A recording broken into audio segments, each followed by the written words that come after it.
ونصلي ونسلم على رسوله الكريم أما بعد فأعوذ بالله من الشيطان الرجيم بسم الله الرحمن الرحيم ووصينا الإنسان بوالديه إحسانا حملته أمه كرها ووضعته كرها وحمله وفصاله 30 شهرا صدق اللہ مولانا العظیم۔ معزز سامعین کرام، یہ 26واں پارہ ہے، سورہ احقاف ہے، اس کی یہ 15ویں آیت کا ایک جز میں نے تلاوت کیا ہے۔ فرمایا ووصینا الانسان، ہم وصیت کرتے ہیں، حکم دیتے ہیں انسان کو بوالدیہ، اپنے والدین کے ساتھ احسان کرے۔ حملتہ، اس نے یعنی اس کی ماں نے اسے اٹھایا، کرہا، تنگی کے ساتھ، تکلیف کے ساتھ، ووضعتہ، اس کو وضع کیا تنگی کے ساتھ اور تکلیف کے ساتھ، وحملہ وفصالہ، اس کا حمل اور اس کا دودھ پلانے کی مدت 30 شہرا، یہ 30 ماہ ہے۔ تو یہ آیت ہے، اس کے متعلق وہ درس تھا جو سورہ بقرہ۔ اب میرے سامنے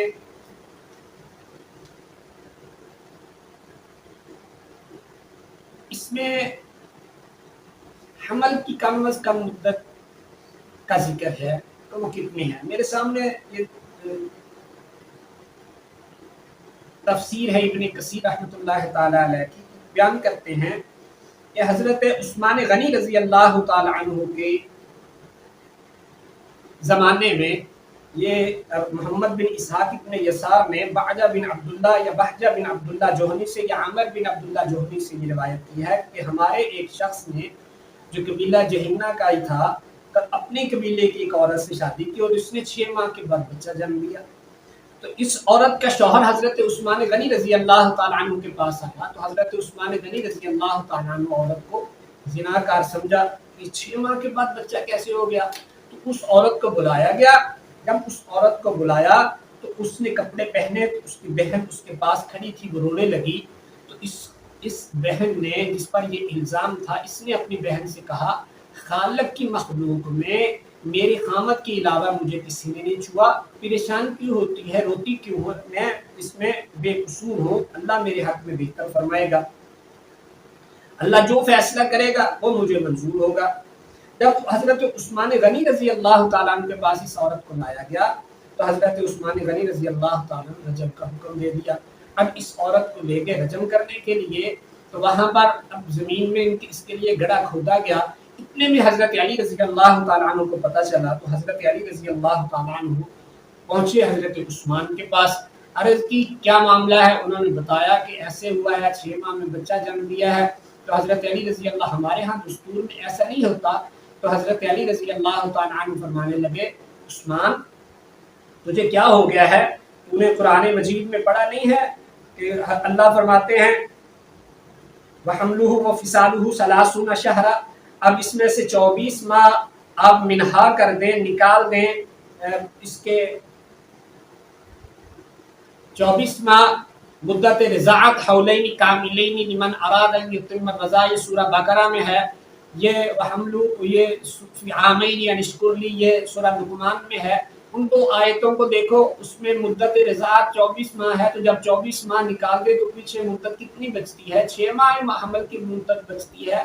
تو آپ قرآن مجید کو پڑھا نہیں ہے۔ حضرت عثمان غنی رضی اللہ تعالیٰ عنہ نے فرمایا علی میں نے پڑھا لیکن میں اس کو سمجھ نہیں سکا، تو فوراً اپنے غلاموں کو بھیجا کہ جاؤ اس کو لے آؤ۔ تو اس عورت کو واپس لایا گیا۔ یہی روایت نافع بن جبیر حضرت عبداللہ ابن عباس کے جو شاگرد ہیں وہ بیان کرتے ہیں کہ اس عورت نے پھر ابو عبیدہ مولا عبد الرحمن ابن عوف کے جو غلام ہے، یہ روایت کرتے ہیں کہ پھر اس عورت نے بچہ جنا تو وہ اپنے خامد کے، اپنے باپ کے اتنا مشابہ تھا جو بچہ پیدا ہوا کہ کوا اپنے کوے کے اور انڈے کے اتنا مشابہ نہیں ہوتا جتنا وہ بچہ اپنے باپ کے مشابہ تھا۔ اسی طرح حضرت عمر رضی اللہ تعالیٰ عنہ کے زمانے میں بھی یہ واقعہ پیش آیا۔ یہ حضرت نافع بن جبیر عبداللہ ابن عباس رضی اللہ تعالیٰ عنہ سے روایت کرتے ہیں۔ یہ تفسیر مظہری میرے سامنے ہے، تفسیر مظہری میں ہے، جلد نمبر 10 تفسیر مظہری میں یہ سارا واقعہ لکھا ہے۔ وہ پہلے والا وہ تفسیر ابن کثیر میں تھا، یہ تفسیر مظہری میں ہے۔ قتادہ اب روایت ابو الحرب بن اسود بائی بیان کیا کہ حضرت عمر کی خدمت میں ایک عورت کو پیش کیا گیا جس نے 6 ماہی بچہ جنا۔ کہ حضرت عمر رضی اللہ تعالیٰ عنہ نے صحابہ سے دریافت کیا اس کے بارے میں کیا حکم ہے، تو حضرت علی رضی اللہ تعالیٰ عنہ فرمانے لگے امیر المومنین اللہ نے اس کے بارے میں حکم واضح فرما دیا ہے کہ 30 شہرا ان میں سے 24 منہا کر دے، 6 ماہ یہ کم از کم مدت بنتی ہے عمل کی۔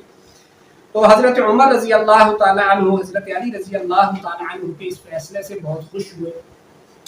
حضرت عثمان غنی رضی اللہ تعالیٰ عنہ کے دور میں دوبارہ یہ واقعہ پیش آیا تو حضرت نافع بن جبیر کہتے ہیں عبداللہ ابن عباس رضی اللہ تعالیٰ عنہ فرماتے ہیں حضرت عمر کے پاس بھی میں حضرت علی کے بعد گیا اور میں نے جا کے عرض کی تھی کہ حضرت علی نے جو فرمایا ہے وہ ٹھیک ہے، اس آپ ہم لوگ فصال ثلاثون اشارہ پڑھ لیں۔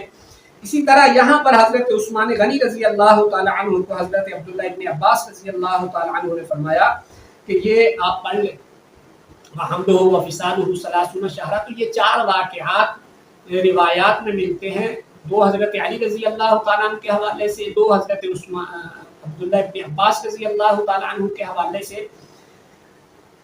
اور یہ میرے سامنے معالم العرفان ہے، حضرت مولانا صوفی عبدالحمید سواتی رحمت اللہ تعالیٰ علیہ بانی نصرت العلوم گجرانوالہ، جلد نمبر 16 ہے، صفحہ نمبر 811 ہے۔ اس میں یہ تفصیل کے ساتھ اس کو سارے مسئلے کو بیان کرتے ہیں۔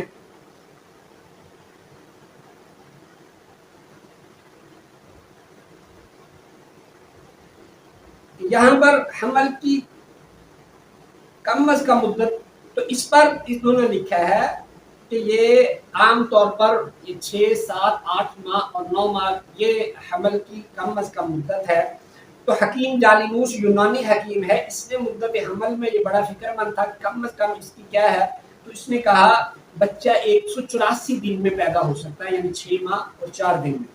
اسی طرح اسلامی دور کے 4 صدی کے عظیم منطقی اور طبیب ابو علی سینا بھی یہی فرماتے ہیں کتاب شفا میں 184 دن یہ اس میں بچہ ہو سکتا ہے۔ حضرت عبداللہ ابن عباس رضی اللہ تعالی عنہ فرماتے ہیں اس آیت کو استدلال کرتے ہوئے عبداللہ ابن عباس رضی اللہ تعالی عنہ فرماتے ہیں کہ جب عورت بچہ جنے 9 ماہ میں تو اس کی رضاعت دودھ پلانا 21 ماہ ہوگا، اور اگر 7 ماہ کا ہو تو 23 ماہ کا ہوگا، اور جب وہ ہو 6 ماہ کا ہو تو پھر 2 سال اس کی رضاعت ہے۔ ان آیات سے یہ ثابت ہوتا ہے۔ اب مدت رضاعت امام اعظم ابو حنیفہ رحمۃ اللہ تعالی علیہ فرماتے ہیں کہ یہ حمل سے مراد عورت کا بچے کو اپنے گود میں اٹھانا ہے، یہ مراد ہے۔ اب یہ تو ہو گئی اس کی کم از کم مدت۔ اب زیادہ سے زیادہ کیا ہے تو اس کے بارے میں اختلاف ہے۔ امام یہ عموماً 9 ماہ ہی ہے، لیکن یہ شاذ و نادر ایسے بھی ہوتا ہے۔ امام اعظم ابو حنیفہ رحمۃ اللہ تعالی علیہ فرماتے ہیں 2 سال یہ زیادہ سے زیادہ حمل کی مدت ہے۔ یہ حضرت عائشہ رضی اللہ تعالی عنہا سے روایت ہے، وہ فرماتی تھی کہ 2 سال سے زیادہ نہیں ہو سکتا۔ تو حضرت امام صاحب کی یہی دلیل ہے۔ حضرت امام مالک رحمۃ اللہ تعالی علیہ 4 سال فرماتے ہیں۔ امام شافعی رحمۃ اللہ تعالی علیہ 5 سال، 6 سال اور 7 سال کے اقوال ہیں۔ امام احمد رحمۃ اللہ تعالی علیہ ان سے 2 قول ہیں، ایک امام اعظم ابو حنیفہ رحمۃ اللہ تعالی علیہ والا کہ زیادہ سے زیادہ مدت حمل 2 سال ہے، دوسرا امام مالک والا کہ زیادہ سے زیادہ مدت حمل 4 سال ہیں۔ اور اسی طرح جیسے یہ شاذ و نادر ایسا ہوتا ہے، حضرت ذخیرۃ الجنان میں حضرت تفسیر میرے شیخ حضرت مولانا سرفراز خان صفدر رحمۃ اللہ تعالی علیہ فرماتے ہیں، اور عام طور پر تو یہ ایسے ہی ہے 9 ماہ، لیکن کبھی زیادہ بھی ہوتا ہے۔ حضرت ضحاک ابن مزاحم تابعی ہیں اور بڑے مشہور فقیہ ہیں، یہ جب پیدا ہوئے تو یہ 4 سال کے تھے، منہ میں دانت نکلے ہوئے تھے، جب پیدا ہوئے تو یہ ہنسے زور سے، تو ان کے والدین نے ان کا نام ہی ضحاک رکھ دیا، بہت زیادہ ہنسنے والا۔ یہ شاعر فرزدق یہ 2 سال یا 3 سال میں پیدا ہوا، قاضی شریح 3 سال میں پیدا ہوا۔ تو اسی طرح جیسے بچہ ایک عام عمومی طور پر پیدا ہوتا ہے تو کبھی کبھی زیادہ بھی ہوتے ہیں، روزمرہ 2، 3، 4 اور 8 تک کے 1950 میں تلنگانہ میں یہ دکن کا ایک صوبہ ہے، وہاں 8 بچے پیدا ہوئے۔ اسی طرح امریکہ میں 8 بچے پیدا ہوئے. تو جیسے یہ جو ہے اقل مدت، اسی طرح فقہائے کرام فرماتے ہیں اگر 25 سال والا بندہ یہ دعویٰ کر دے کہ میں دادا یا نانا ہوں تو اس کو جھوٹا نہیں کہا جائے گا.